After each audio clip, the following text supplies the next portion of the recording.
In Chapter 17, we will be considering Part 3 claims, and principally the case of Agbaje.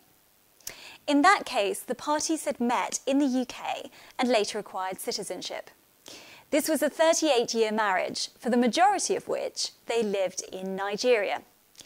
They separated in 1999, and after that, the wife lived in England.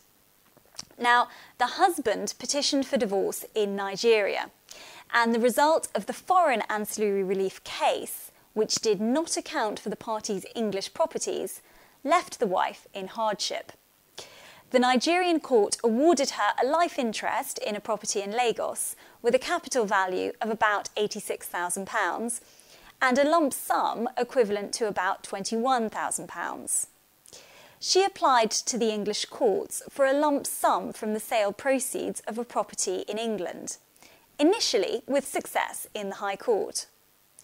However, this was overturned by the Court of Appeal, who held that there was no jurisdiction to interfere with the Nigerian order. The High Court decision, however, was restored following the second appeal.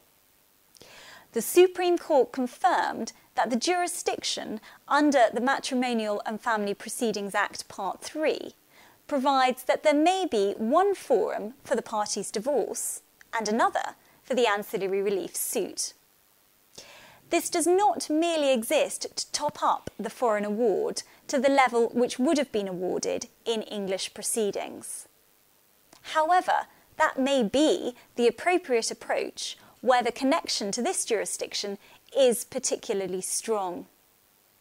The court held that Part 3 is to be applied in light of the purpose of the Act, which was the alleviation of the adverse consequences of no or inadequate financial provision being made by a foreign court in a situation where the parties had substantial connections with England.